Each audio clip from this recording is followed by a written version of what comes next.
You're listening to Well Met, a Hearthstone podcast brought to you by BlizzPro.com.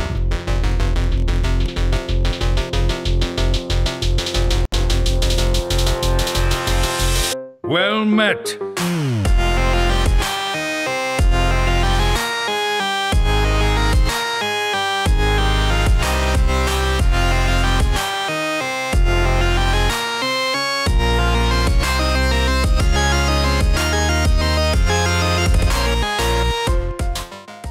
Hey everyone, welcome to episode 141 of Well Met. We are a Hearthstone podcast brought to you by BlizzPro.com. I am John, a KickedTripod horseman from Denver, Colorado, in Studio 6. Actually, it's kind of like Studio 7 now, because we have the couch back here, and that's about it. But besides that, I've got the good players with me this time.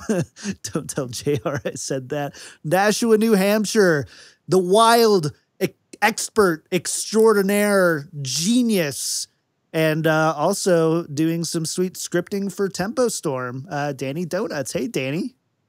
Hey John.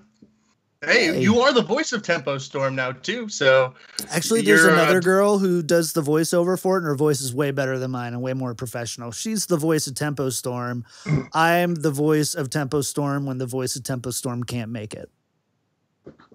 That's fair. So you're the backup voice of Tempo Storm. Yeah. I'm the RayC. He's the JV. Tempo He's Storm. the JV. Wait, if you're the RayC of Tempo Storm, that means you can't. No. Like it does not come. That's the highest you can go. You're really good at thinking on your feet, there, young Raymond. No, that other voice over there, from 30 minutes away from Nashua, New Hampshire, is RayC. Sitting at 15. Number like what? What are you? What are you sitting at ranked right now? Can you say that? Oh yeah, I'm like 18 legend. 18. Can you tell us for a second your sweet Decklist strategy? Well, yesterday. You don't have to if you don't want to, but I thought it was really I everything's on my Twitter. Like, if you look at my Twitter, it's basically a play-by-play of what I do in Legend. Honestly, I just tweet everything. It was actually kind of funny because Ant was like, "Can you not tweet it?" And I was like, "Ooh." I mean, I can't really. I don't really want to delete it now because he was like, "I want to use this deck to climb. I don't want people to know about it." And I was like, yeah, no, it's already, the tweet's already been sent. It's already done. We're not going back. But yeah, so basically last night I got home. I went to like a wedding thing this weekend. I got home last night and I was just like ready to play some Hearthstone. And I was just thinking, I played a couple games of Raza Priest on ladder. And I was only playing against like Warlocks and Raza Priest mainly. There wasn't much aggro at all. I still don't think there's much aggro at all at High Legend. It's mainly Raza Priest, Q Block, and there are some Tempo Rogues, but they're significantly less Tempo Rogues than there are Raza Priest and Q Block. So in my mind, I was like, why don't I just play J Druid with double Naturalize? Because the reason why J Druid loses to Q Block is because you can't deal with Mountain Giant efficiently. They just tap, play Mountain Giant, and then you cannot deal with it. Well, if you have Naturalize, they already have 9 cards in their hand, so it's not like you're giving them card advantage. You're effectively, they're not even drawing cards because they're going to draw one for their turn and go to 10. So if you Naturalize, they're not getting card advantage from it. They're just, and they're milling cards. And if they mill Death Knight, they immediately lose the game. So I was like, okay, if I put double Naturalize and I draw the Naturalizes when they play their Mountain Giants, I can actually just, this matchup goes from nearly unwinnable to probably 50-50 or great or better in my favor. And I just played that. I just played J Drew with double Naturalize. The list is on my Twitter, and I just climbed. I mean, against Priest, you just armor up a bunch.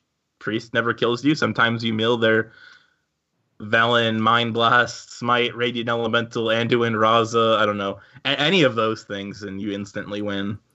So it just worked out really well for me, and I got to rank 15 or 14, and then I got tired and stopped playing last night.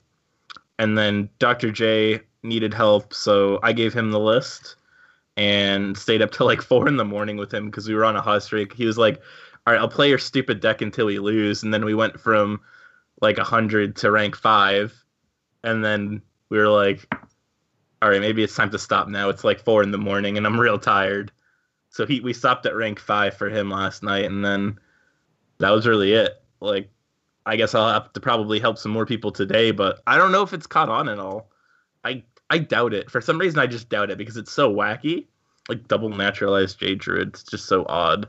So yeah, I doubt the majority. That's it. Get those points. So points now, is that the thing you're looking for the high finish? Are they doing points again? Yeah, ladder is more important than ever. For the reason that there are not any open, well, there are open cups, but they're tour stop qualifiers, but there's significantly less of them. There's probably actually like 10 or 12 or something, but the ones that people in NA can actually play in, there's like 3. Interesting. Or maybe more if you're a filthy degenerate who doesn't sleep. Yeah, I mean, I tried that. I tried in one of them. Oh my god. Not the best experience. It's horrible. So the actual points that you're going to be getting from these tour stop qualifiers are pretty minimal. So ladder's the only source of points right now, which is really terrible. They tried to emphasize tournaments more, and they completely failed because they made the online cups twice as worse as they were before, which is honestly an incredible feat by Hearthstone Esports. I did not think it was possible for their tournaments to get any worse, but they genuinely surprised me this time.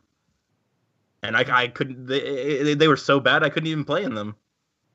Yeah. It was yikes. I can definitely mirror that. I played in the one that was earlier this week, the what was it, the Sydney qualifier, and so it's a tournament with 1,000 players. And like they were running it on Battlefy, which I've actually used before for like small scale tournaments, but they let people check in early. They couldn't get the cutoff in time. They screwed up. It took them around 3 hours to get into the first game. So to get to my first game, it took more effort than my first 2 matches actually did. So, like, there were some players who were joking around, but they got knocked out round 0 of the tournament. Before it even started, like, people were dropping out. Yeah. I mean, what time, what was the start time for us good old NA? This is the NA qualifier. And guess what start time they chose? So, the initial start time was 9 p.m. EST. So us East Coasters got it then, but it didn't really start until like 11:30 at night. And now this is something where you have to play up until, 7 rounds in the winners brackets, 8 in the losers bracket or something like that. So it went until 4, 5 in the morning, somewhere around there. Yeah, it was absurd. It ended around like 5 or 6 in the morning. And my logic for not playing in it was that it's going to run, because the ones before this, Copa America, was ran even worse than this tournament.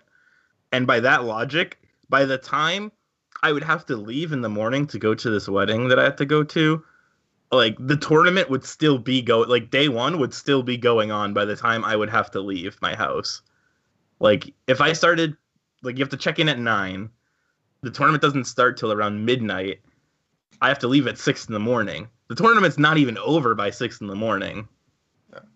So, like, I would literally have to leave the next day before it's, like, even finished. I was like, no, like, it's not even worth it for that matter alone, because I know that this is going to go horribly just due to the track record. And they definitely did not let me down there.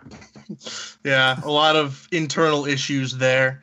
So they had open deck lists, so everyone went and you were able to go and view everyone's decks on like a Google Drive. So from there were a couple situations where I actually ran into a situation where some guy played a deck that wasn't in his submitted deck lists. So he he had a rogue and he played the rogue, but his deck list said druid. So I brought that to the admins. I'm like, hey, this guy is playing a deck that's different than it. And then apparently the guy went and he was just playing a deck that wasn't what he submitted. So I ended up winning that game, and that won me the whole set there, and I moved on. But there were some other situations that didn't work out as well for other players, like Soleil. Yeah, so a person who cheated the whole tournament actually managed to qualify because they were playing cards every round that were not in their submitted list. Like, they were teching in Geist and such, and then what would happen is they wouldn't get caught until afterwards.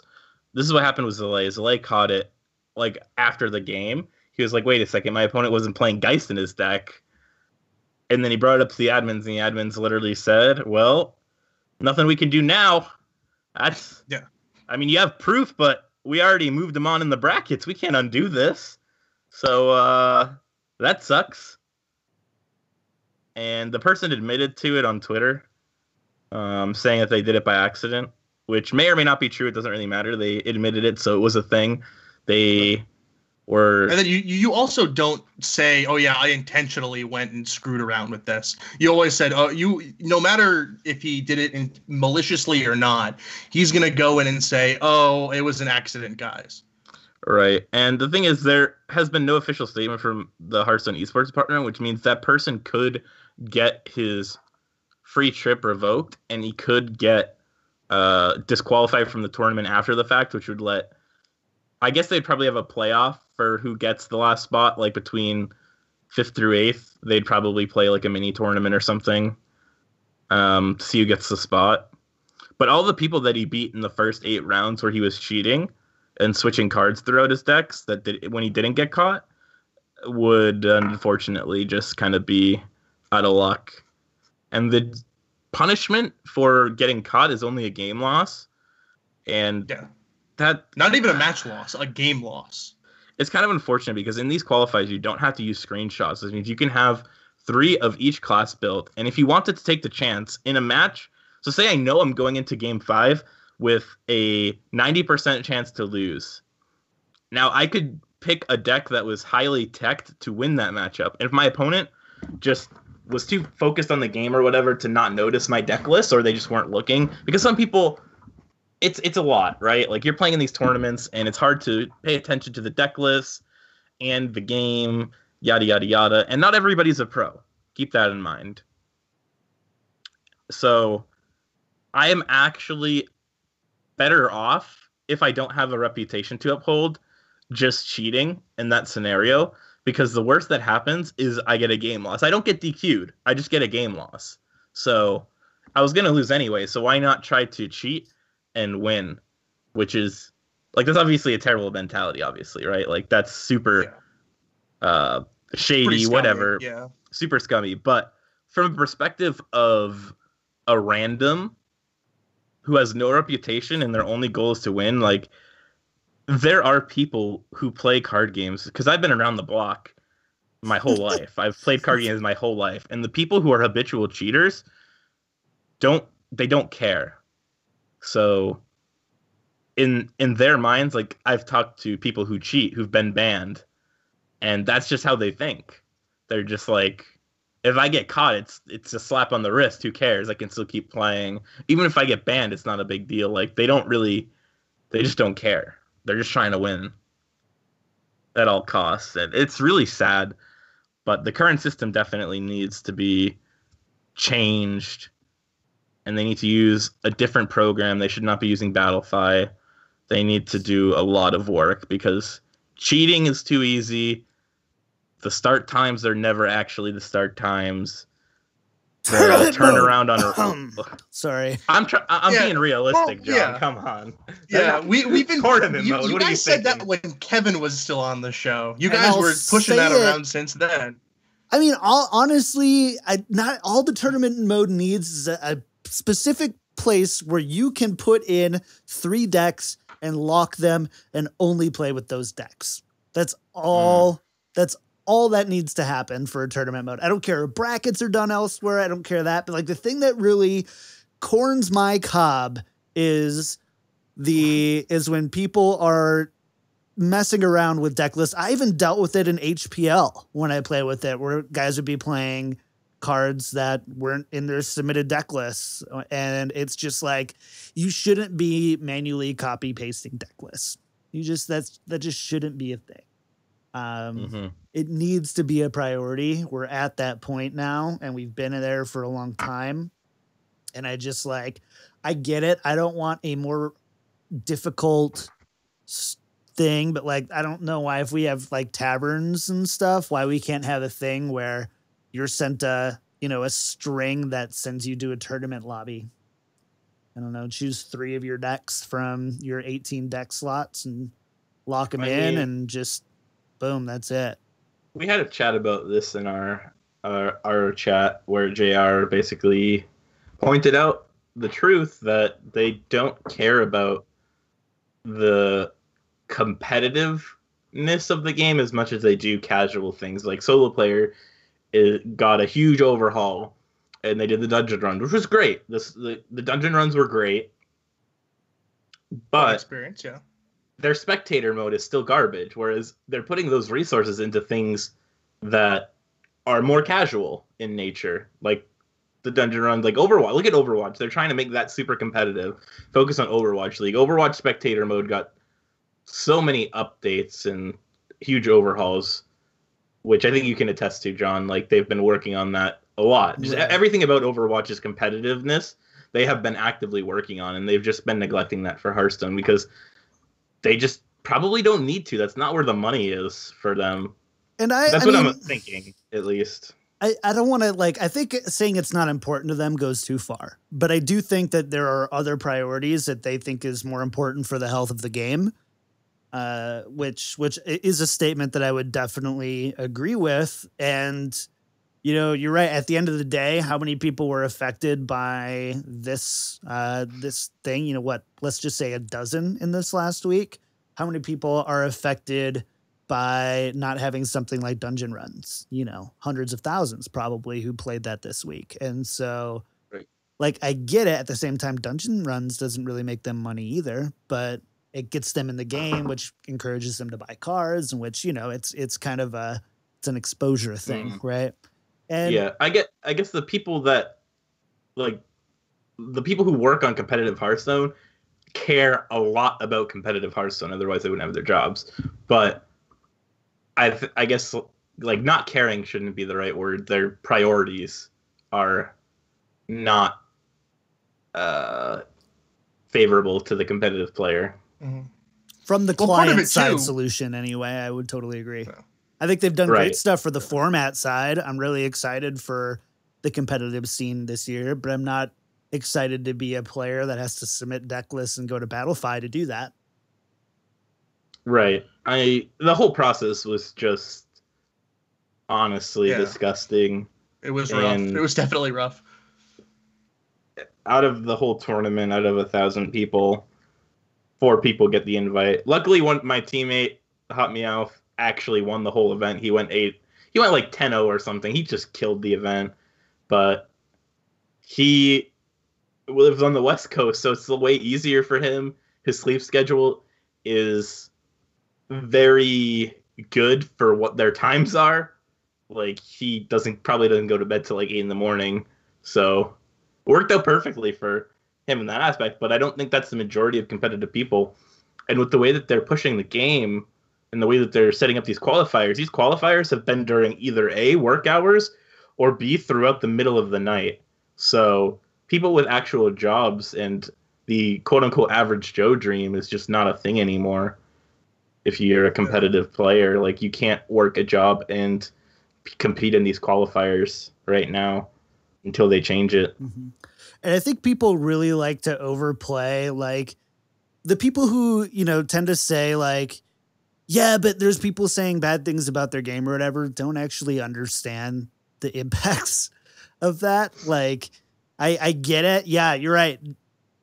People say bad things about your game, and that's never a good thing. But coming from a company previously who had bad things said about it all the time, like it really doesn't affect the bottom line as much as you think it does. So it's just kind of an interesting. You know what though? We got news to talk about. Can we talk about some news? There's a lot of news. Let's do that. Yep. This week in Hearthstone, Heroes of Warcraft. All right, we've got some stuff this week. Some good things. So Ben Brode, in a surprise appearance on the YouTubes and social medias, announced some changes coming to the Hearthstone ladder. Finally. Yes. Finally. So, quiet, audience. Please, let me. So, here's what is changing. Card backs will now be earned after 5 wins for a month. I'm going to go through all of these, and then we're going to go back and talk about them. So you can, I want you to get the big picture first. Second, all ranks will have 5 stars to go from rank to rank. When a new season starts, you will reset exactly 4 ranks below your top ranking the month previous, stars included. So if you're at rank 1, 4 stars, you go back to, that'd be rank 5. Yeah. 5 4 stars. 5 4 stars.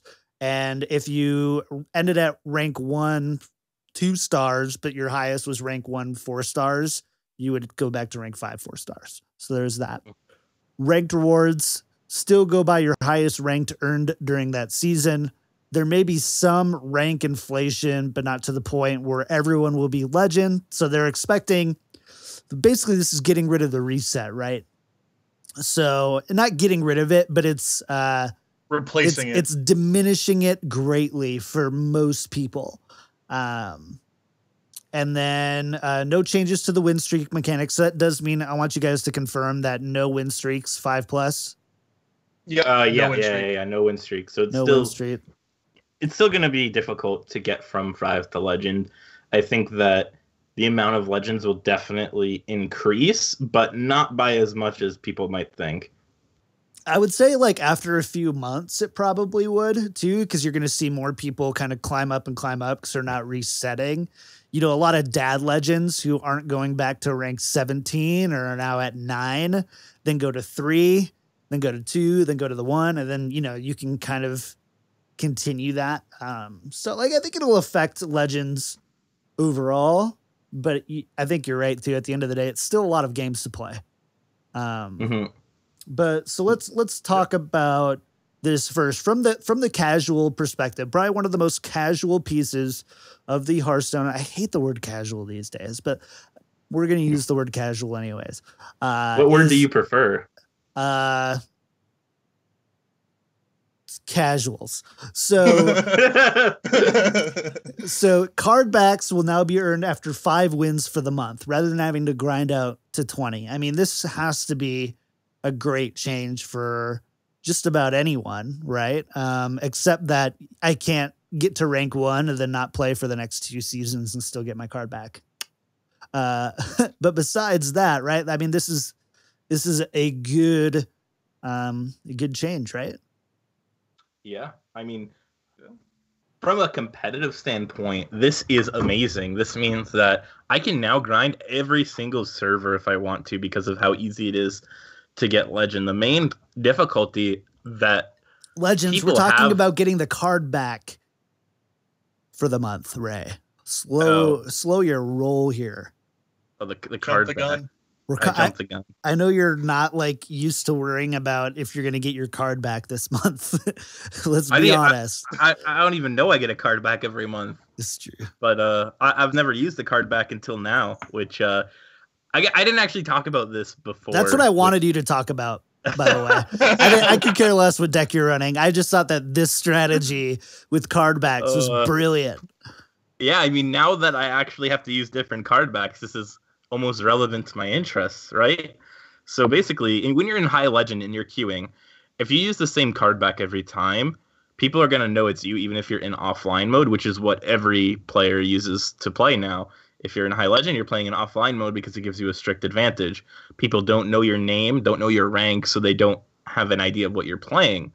If I queue into a Druid deck and I queue into a specific player who only plays aggro Druid, I'm going to mulligan differently. But if I play against your opponent, who I don't know, they could be any rank, they could be any person, I don't know. But if I queue into them back to back and they're playing with the same card back, they're most likely to be the same person, especially if it's not standard card back. Like if I'm playing against a Gold Celebration card back player who's playing aggro Druid, which and I if queue anyone right away, can get me one of those card backs, by the way, I will be forever in your debt. Anyway, sorry, continue. Yeah, I'll hook you up with that, John. Don't worry. So if I play against the same aggro or same Druid player playing Golden Celebration card back twice in a row, it's most likely the same person, right? But if I play against a player playing with the Golden Celebration card back, and then the next game I play against a Druid playing a different card back that's not Golden Celebration, I'll be like, this is probably a different person. No, that's where you're wrong. That's where you're just queuing it to me, switching between my 9 different same 60 card or 30 card aggro Druid decks with different card backs, so that way you don't know. You don't know that it's me again. Surprise! It's me. So what's the meta on card backs? What's the premium what card backs back are they right now? Tespa, well, right? I mean, you gotta start off your day with the notable card backs, right? Like you play the Tespa card back, and then your opponent notices that they go, all right. There's no way you're changing that Tespa one. card back. You're like, if I queue into a Tespa card back Druid player, I know they're going to be playing J Druid. The card back metagame. But that's where I hate it with the mix up, though. Then Cupcake, right? Then I switch it to the Cupcake, and then they're like, wait a second, I just played against the Tespa card back. Huh. Maybe this isn't. Maybe I have to keep this the Spellstone because it could be aggro Druid. What are the odds that I queue into 2 J Druids in a row that are different people with different card backs? Yeah, but no, it was hilarious. Psych, you have 9 of the same deck. And then what's after Cupcake? Apple Pie. The basic card back's definitely thrown in there. Basic the Tespa for card sure. back Throw in there. Tavern Throw one. Tavern. What's that? Power Core is definitely in there. Power Core's in there. One of the Halloween ones, the pumpkin one. I like that one. I don't know. I'm gonna have to keep experimenting. I haven't even looked at I have like almost every single card back, but I haven't actually looked at the majority of them just because I've always used the basic card back. Yeah. But now I gotta switch them up because it's actually a strategic advantage to switch your card back every single game that you play at High Legend. Cool. And now you can do that at Legend too by only winning 5 games a month. Yeah. There you go. See? It makes me silly. It's super important at High Legend. Oh, yeah. High Legend. Yeah, you're playing against like a handful to a dozen players at that point, typically. So, like, it's really important to doing that. I remember, Ray, when you would coach me, I'd watch so many Legend players. I wouldn't like really pay attention to the name or whatever. I would pay attention to the name and I'd be like, oh, we just played this guy, blah, blah, blah. It's like, dude, you're rank 9. Relax. Like, you're okay. But at Legend, knowing what your deck, when you're at rank 9, it's who's going to play better most of the time. But when you're at Legend, it's who has more information about the other player, because chances are you're both going to play fairly optimally. So, hey, this is similar to that old strat, right? When you had the mulligans, and like when you actually mulliganed your hand, they went back into your deck, and you could tell what type of deck people were playing based on how many cards they returned.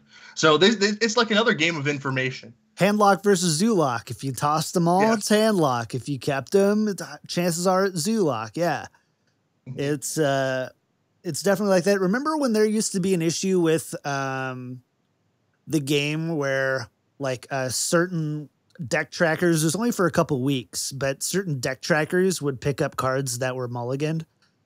when you put them back, when they drew a card that was mulliganed, it would like come up as an M and stuff, and they had to change the strings on the back end that it was drawing from. There was another time when the cards were literally in client flipping over as they came out.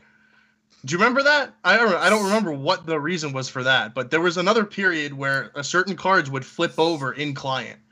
I remember that. Yeah, and there was something too where if you did something like an entomb, it would show on your deck tracker when that card was drawn. When the card was drawn. Yeah, it was tournament mode.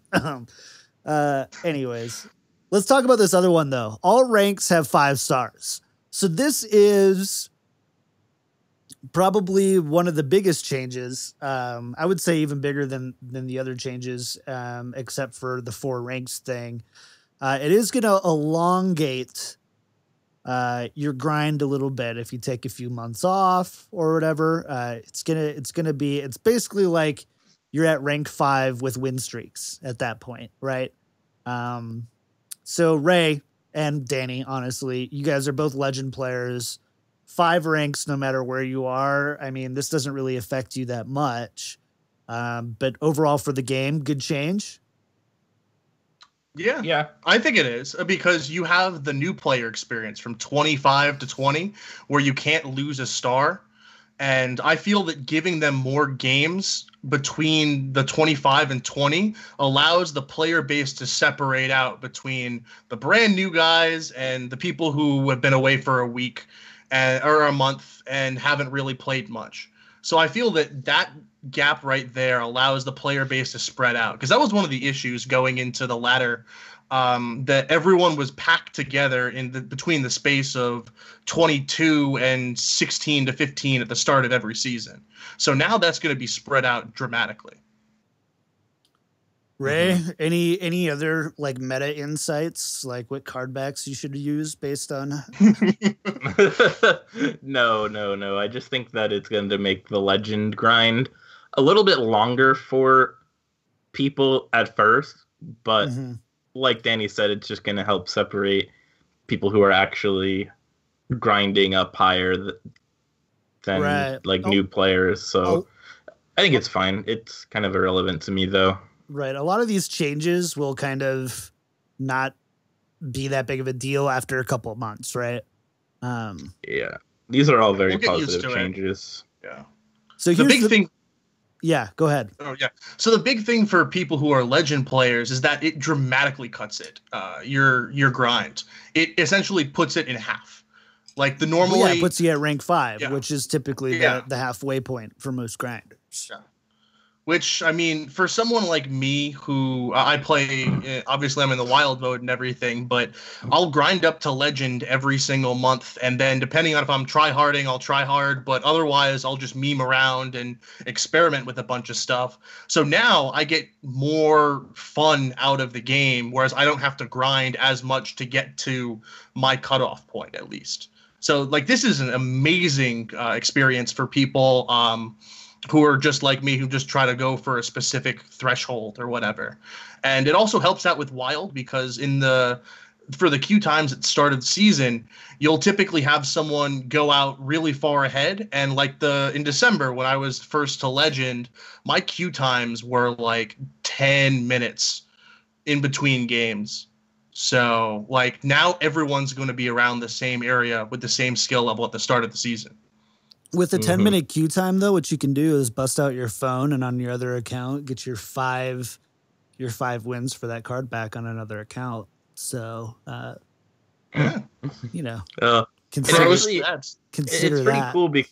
It's pretty cool because now I remember hearing a lot of complaints where my friends who are more casual would be like, I don't want to queue in the first couple of days. I'm just going to queue with people who have better cards than me, who are just... I'm right here. Ray, I'm right here. You did say friends. I said friends, okay. John. Good one. Didn't see that one coming. Oh gosh. But yeah, so now there's not going to be that problem. Like pro players are not going to be queuing into newer players who are just at rank 16. So That's kind of that's cool, a very I good guess. change. Yeah, definitely for the health of the game. Yeah, and now I can, like I said before, can grind all the servers because it doesn't take an unreasonable amount of time like it used to. The main problem was grinding from 16 to 5 probably took a good 4 or 5 hours if you were doing well.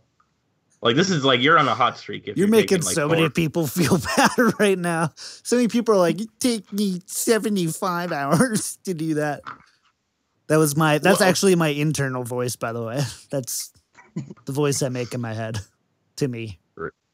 Well, Man, I wouldn't want to hear some of the arguments you have in your head. I wouldn't want to listen to that. Yeah. Yeah. You guys are jerks. Stop that. Oh God.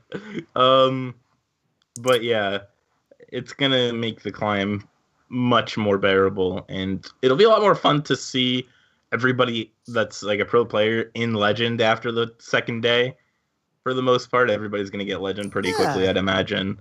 So we just get to start playing in Legend earlier, and for me, streaming in Legend is so much more fun and trying to go for rank 1 than just the monotonous grind to Legend itself. Right. So I think I'm just going to enjoy the game more with these changes. I spent 3 days streaming in Legend, and it was great for my viewer count and engagement.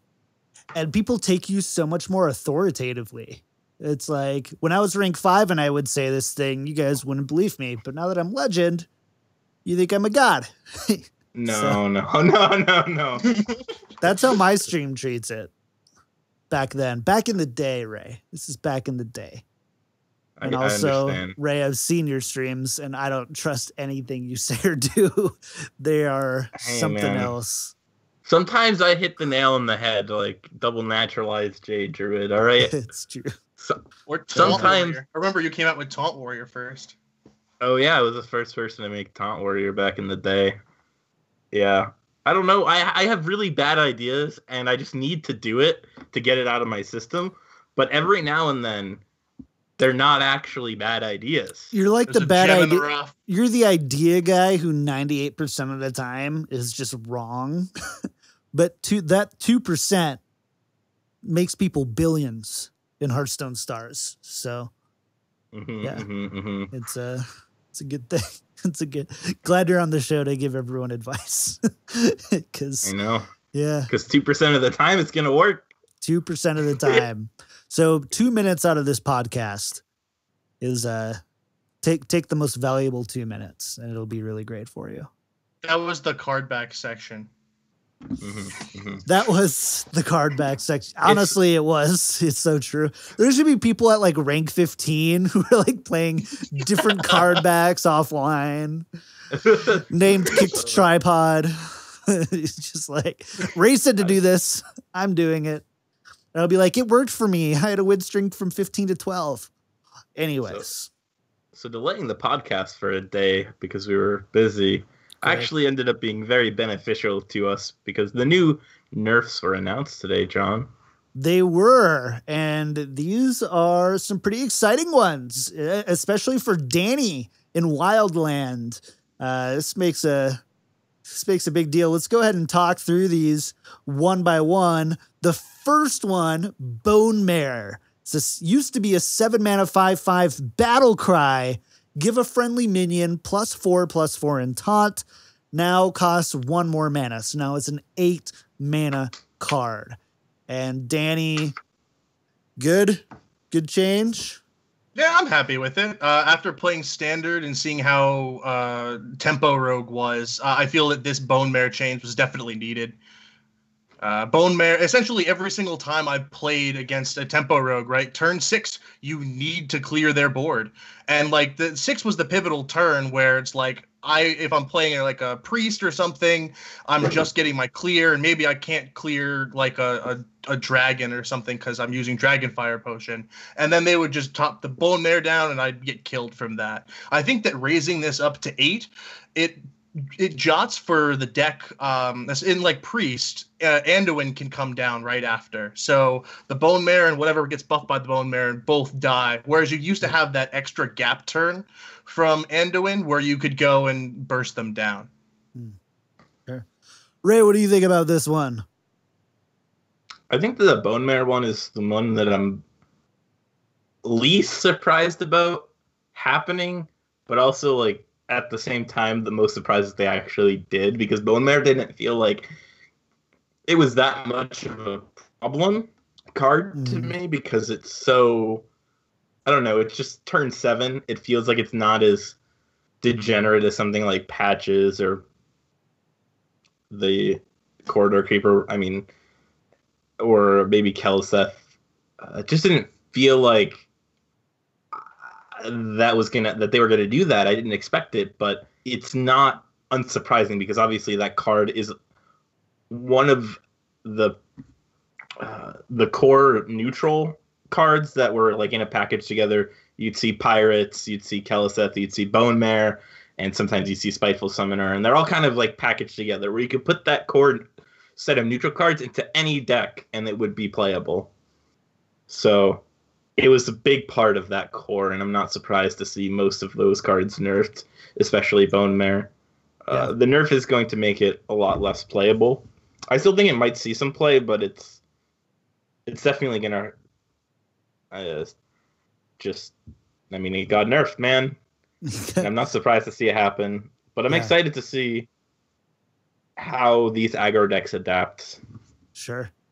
Let's talk about this next one. So, I mean, I would say out of all of these, the Bone Mare one feels like the smallest nerf in what's actually changed, right?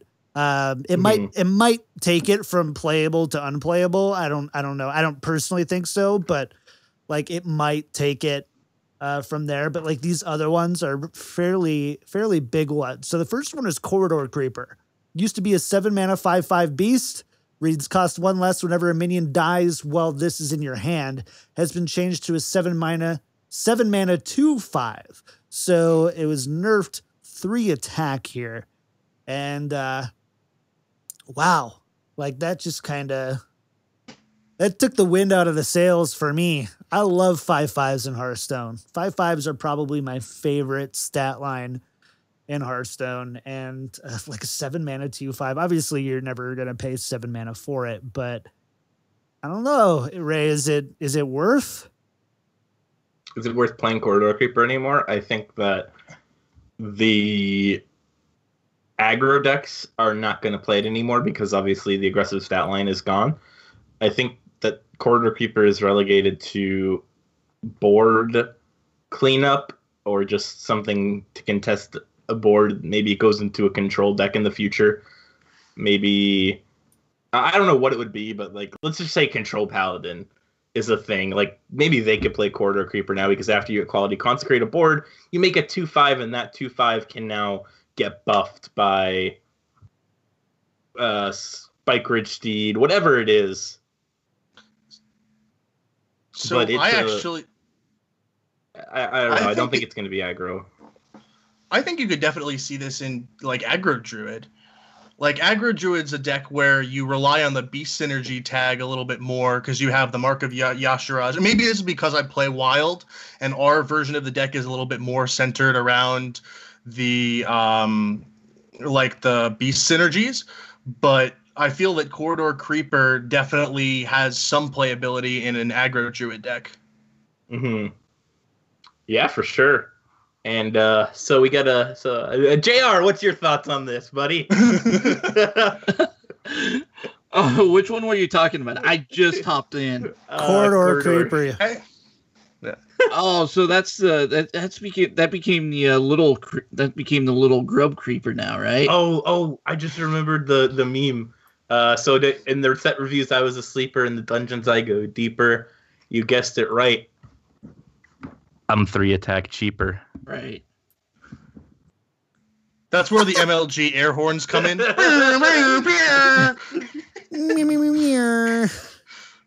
Oh man. No, I'm just I don't know. Like, I don't feel like a 2/5, even if it becomes cheaper, like, and you get to play it on like turn 3 or whatever, is really all that exciting, especially if you don't get it in your opening hand. And I would just rather play something else, because at that point, then if you're playing aggro, then it's like the way that card gets value is by your stuff dying. And if you have a really good hand and you're just going ham and your stuff's not dying, then, well, you've got this dead card kind of in your hand. I just, like, that's the only deck that I see it playable in, is something like a aggro druid or an aggro deck or something like that. But even then, like, there's other cards I think I'd rather play. I'm on the opposite mindset. Like I said, I think it's only going to be playable in Control now, as sort of a catalyst for cards like, say, in Control Paladin, you clear the board, you play a 2/5, and now you have a Spike Ridge Steed target or something like that. That helps you deal with future board states. But in aggro, I definitely think it's not going to be a thing anymore. That's an interesting thought. I hadn't thought about Paladin in that sense. That would actually be pretty good. So, but if it is played in aggro, it's not as it's obviously not as oppressive now, because it's defensively statted. It has a big butt. It has a 5 health, but then it has the 2 attack, which really doesn't trade into many aggressive minions. A lot of aggressive minions have 3 health. So that's one of the issues that you're gonna run into. Yeah, it just seems kind of like I kept this card in my hand for so long just to play something with 2 attack. And you guys know me, I'm not a patient player by any means. I am like the exact opposite of a patient player when it comes to Hearthstone. But even for me, I'm like, is this really paying off? And maybe there's something cool with beast synergies coming up and things like that might make it worth, but no. I don't think so. This is the other thing that I want to mention about Corridor Creeper, is that the main reason why it was so degenerate was not actually the Corridor Creeper itself. It was this little guy, and he used to be in charge, but I don't think he's in charge anymore, John. He is not in charge. You guys are done talking about Corridor Creeper. That's fine. Let's talk about Patches the Pirate. He's no longer in charge. He is now a 1-mana 1/1 that reads, after you play a pirate, summon this minion from your deck. So charge has been removed, and Patches has faded into irrelevancy. Right, Danny?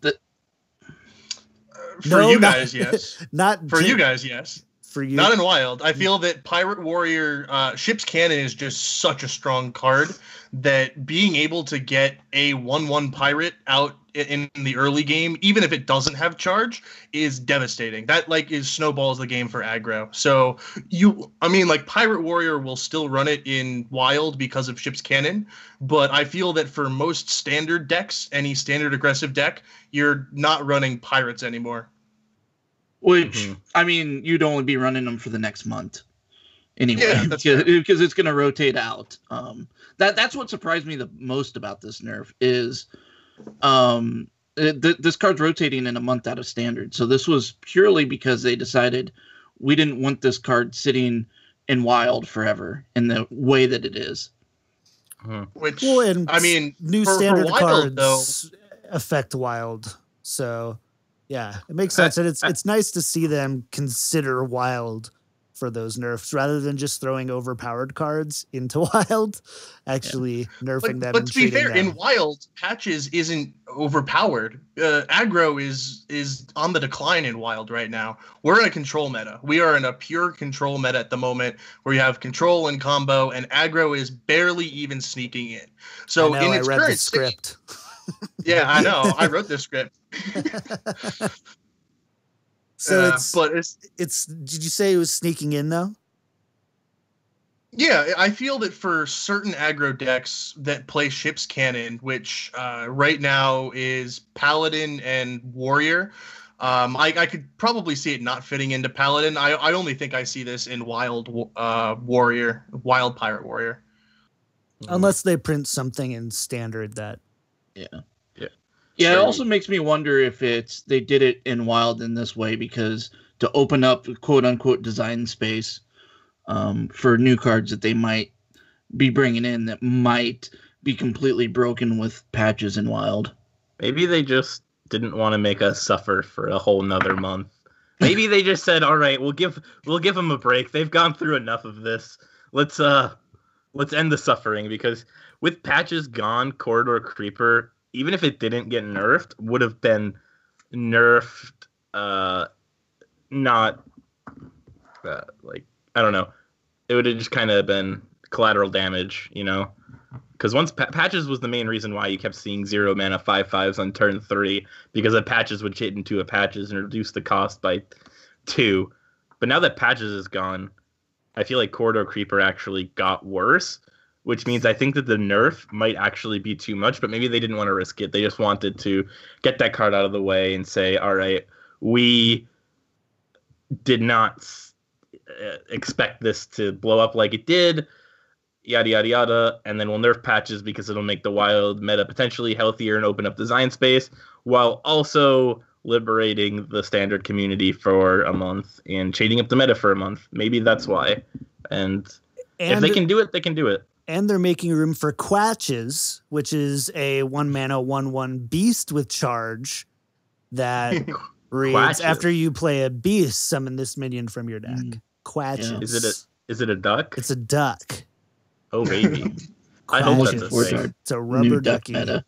New ducking. It's a new ducking meta. New ducking meta.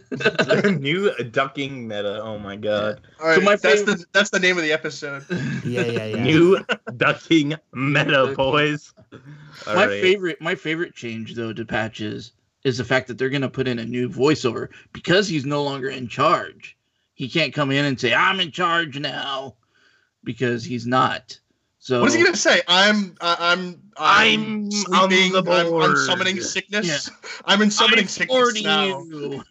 I have scurvy and I can't move right now. Give me a turn. Oh my God. Let's move on. Raza the Chain, 5 mana 5/5 battle cry. If your deck has no duplicates, your hero power costs 0. This game has been changed to your hero power costs 1 this game. JR, thoughts? Well, I mean, it's nice because you don't have basically not infinite, but you can't just sit there and keep using your 0-powered Anduin thing over and over again, pinging for 2. Which I'm assuming is more this once again, because Raza is rotating out, right? Yep. Yeah, so this is more, again, just a consideration of Wild more than anything, that they didn't want this card to sit around forever, especially with Anduin and how powerful that combo is. I don't know. I think that they're unchaining the Standard metagame for a month to see how the nerfs go and how different the meta could have been if they had done this sooner. Like, low-key, I feel like they're just like, all right, let's see how it would have worked out if we had done this sooner. And maybe it'll help them make decisions quicker in the future if people respond very positively. So this kills Raza Priest, right? Raza Priest is now dead. Instant. Sorry, too soon. Too soon. Okay. Whoa. Because not dead yet.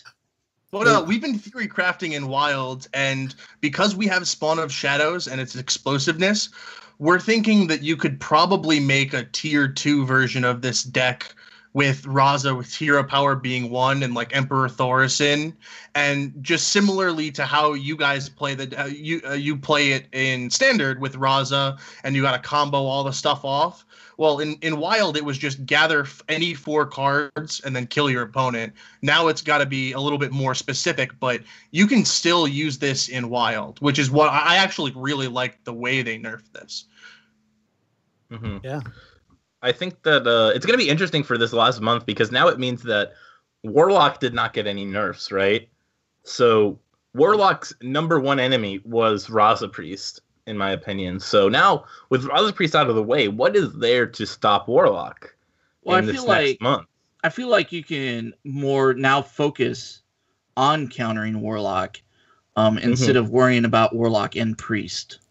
Right. The question is how are players going to do that? I think we're going to start seeing a lot more weapon destruction because that's one of the main ways that Warlock functions. They just use the weapon to get out the Doom Guards, and then they go off from there. If you destroy the weapon and you force your opponent to have to play Doom Guards naturally, the deck becomes a lot less consistent because you can just discard Death Knight and immediately lose now. I think that once people start being able to target Warlock harder, once the nerfs happen, if Warlock becomes the best thing in the world, people are going to be able to actually target it. Whereas with Priest, you couldn't do that anymore.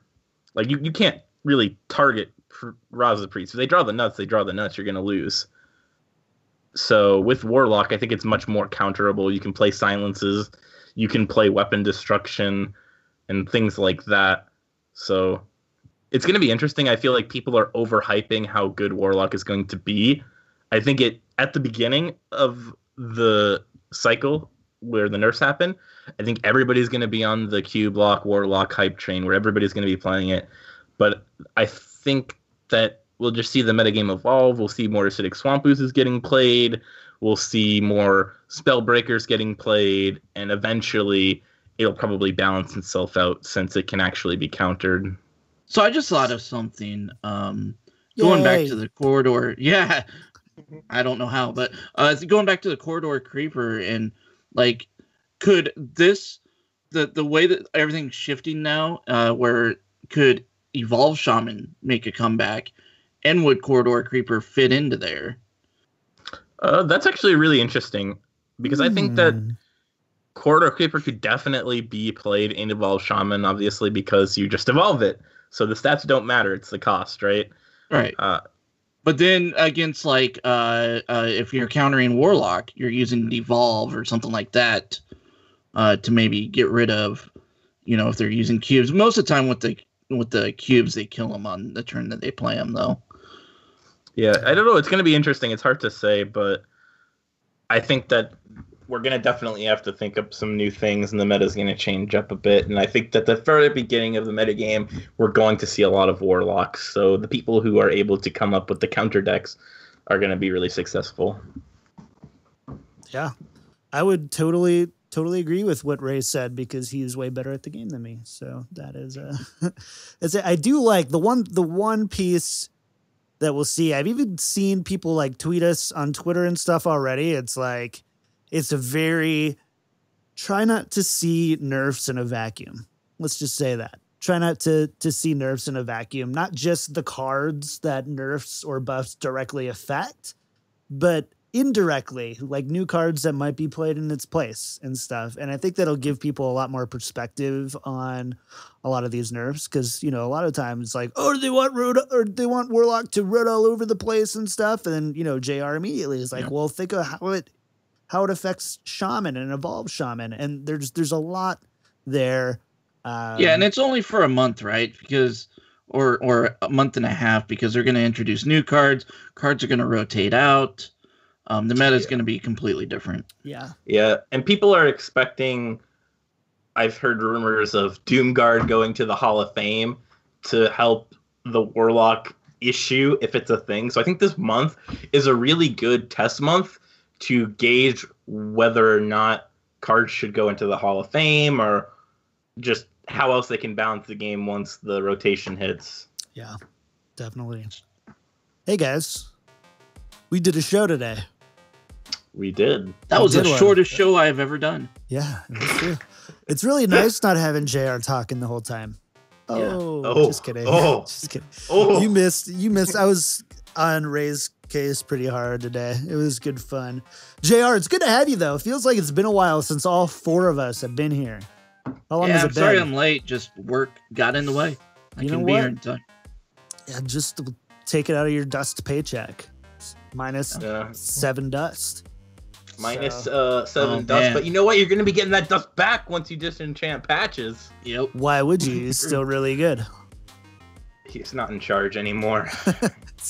No. All right. Well, let's go ahead and get out of here. Big thanks to our well-met legends, The Real Ben and Carell. If you like the show and want to support the show, head on over to patreon.com/wellmetpodcast. We really, really, really appreciate it. And also iTunes reviews. If you like the show, one of the best ways to support is to hop onto iTunes, leave us a 5-star review, and we'll make one of these guys mispronounce your name on the show. So that's always good fun. It's usually JR, because he usually is the worst at reading and pronunciation. So that's usually good fun. Though Ray is a close second. Ray is a close second. I know. I saw a lot of my Twitter people in the chat earlier, so hopefully they go and give a 5-star review so I can mispronounce their name. Do it. And also, join our Discord at discord.me/wellmetpodcast. We're hanging out there. There's really good discussions going on, and Ray and Danny and JR are all there. You know, so you got the up-to-date pro analysis. Even if you just want to bother them for deck lists, that's what I basically do, is I just ping them, be like, hey, deck list for today, please. And, you know, they get me covered. So, yeah. Anyways, thanks for doing that. Let's do some shout-outs for the week and where people can find you. JR, last in, first out.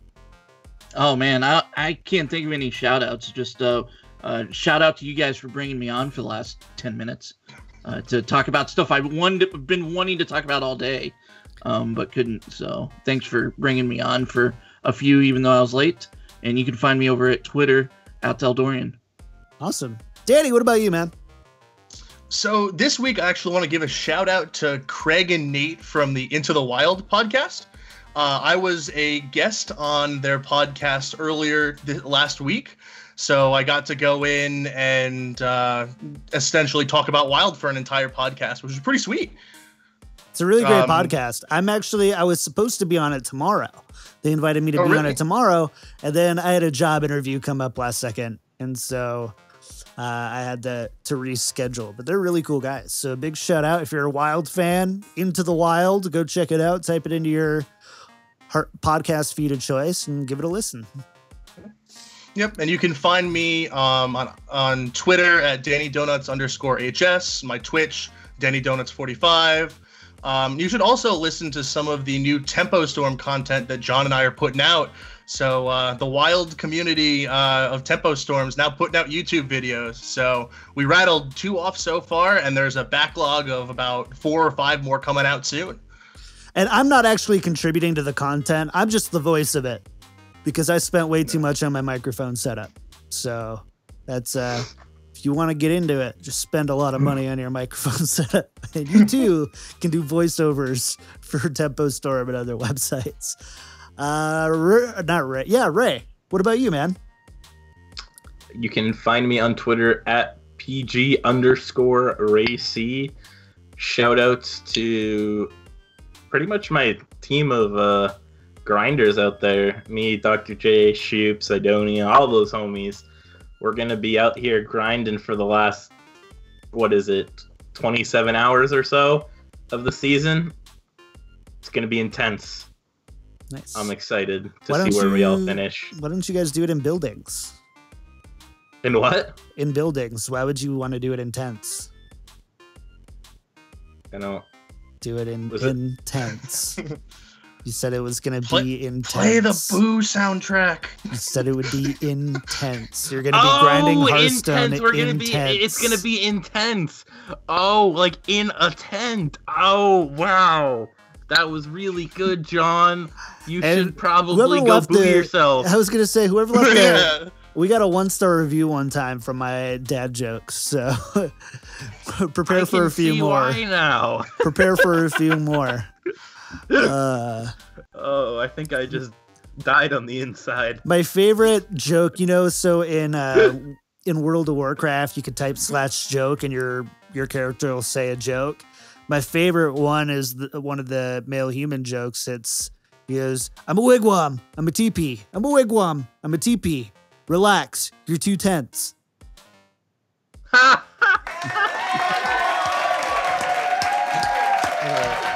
So good. Audience, please settle down. Audience, you gotta please for a second. As for me, you can find me everywhere at KickedTripod, and I actually have a new show out that I'm doing called Overwatch League Daily. It's a daily show about Overwatch League, fully produced, audio or video. We have some of the biggest and most authoritative names in Overwatch esports hanging out on the show every day, and it's great. You can get your highlights there. 15 minutes long, 5 days a week. It's pretty cool. So if you're into Overwatch League at all, youtube.com/KickedTripod. I actually have my own URL now because the YouTube channel has grown that much, which is pretty cool. And otherwise, twitter.com/OWL Daily Show, or just go to overwatchleaguedaily.com. That's going to do it for us. Thanks for joining us for episode 141 of Well Met. We record live at 7 p.m. Pacific time on Sundays, except when we have to go to a gender reveal on Sundays. Then we do Mondays. So, yeah. A baby gender reveal, by the way. A baby gender reveal. I thought you were revealing your own gender finally. Gender reveal. Do you remember the old SNL skit with Pat? Yep. Those were pretty funny. Anyways, sorry. You can find more awesome Hearthstone content throughout the week at hearthstone.blizzpro.com. Tweet us at WellMetPodcast. Email us wellmet@blizzpro.com with comments, questions, and ideas you have for the show. Huge thanks to Jake Butno for our music. We will be back next week for another one. Thanks, guys. See ya.